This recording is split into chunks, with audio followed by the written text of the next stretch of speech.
British Prime Minister Theresa May has stunned the UK political world by calling for an early general election, seeking a stronger mandate in talks over leaving the European Union. In an unexpected statement at Downing Street, May said she was seeking a vote on June 8, less than halfway through the government's 5-year term. Opposition parties said they would not block the move, sending Westminster into full-throttle election mode. The European Union brushed off May's announcement, saying it would not affect the negotiations on Britain's departure. But May's decision means that Europe's three most powerful nations, France, Germany and Britain, will be convulsed by internal election campaigns as the clock ticks on the 2-year deadline to complete Brexit negotiations. Key developments. MPs must approve decision to dissolve Parliament partway through full term. Vote will be held in Parliament on Wednesday. May had full support of Cabinet and had spoken to the Queen. Opposition parties say they will not block move to hold election on June 8. Theresa May likely to substantially increase her slim majority. May, who commands only a slim majority in Parliament's lower House of Commons, said that a new mandate would strengthen her hand in Brexit talks. A general election would end the attempts of opposition parties and members of the House of Lords to thwart her Brexit plans, she said. If we do not hold a general election now, their political game playing will continue, she told reporters at Downing Street. There should be unity here in Westminster, but instead there is division. The country is coming together, but Westminster is not, she added. We need a general election and we need one now.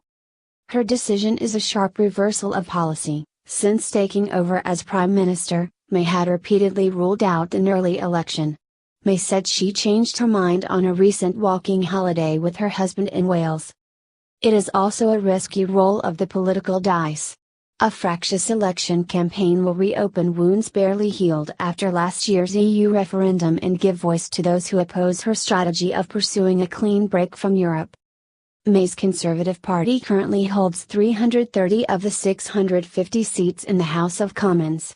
She is expected to win an increased number. Opinion polls show support for the opposition Labour Party, led by Jeremy Corbyn, at record low levels. Corbyn said he would not oppose the call for an election. I welcome the Prime Minister's decision to give the British people the chance to vote for a government that will put the interests of the majority first, he said. Under legislation introduced by the coalition government led her predecessor, David Cameron, an early election requires the support of 2/3 of MPs in the House of Commons. May said she would place a motion on Wednesday in the House of Commons calling for a vote on June 8. A Downing Street spokesman said that May had the full backing of her cabinet on calling the election and that the Prime Minister had spoken with Queen Elizabeth II on Monday. Campaign begins.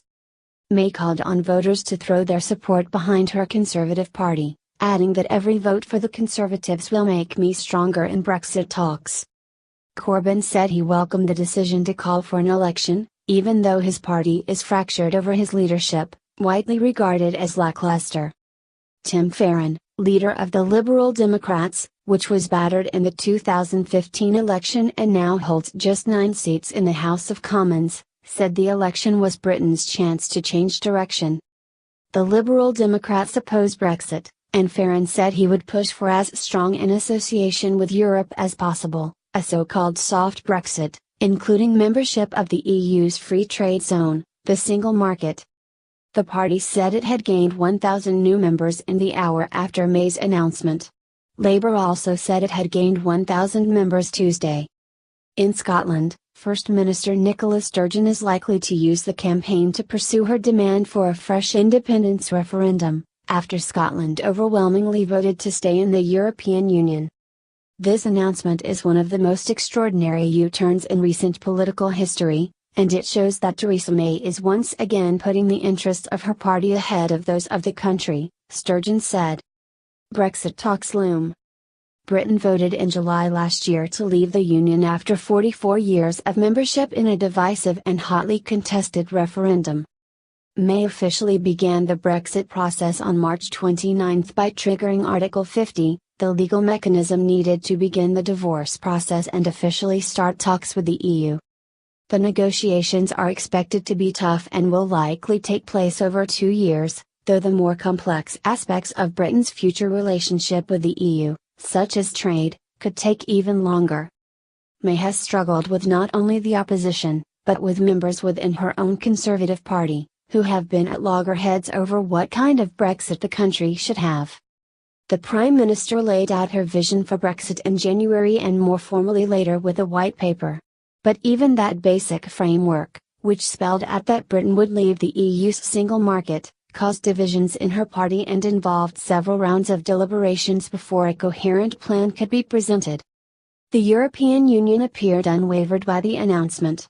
Ruben Elman, a spokesman from the European Council President Donald Tusk, said the EU would continue with its plans to adopt guidelines on April 29 for the Brexit talks.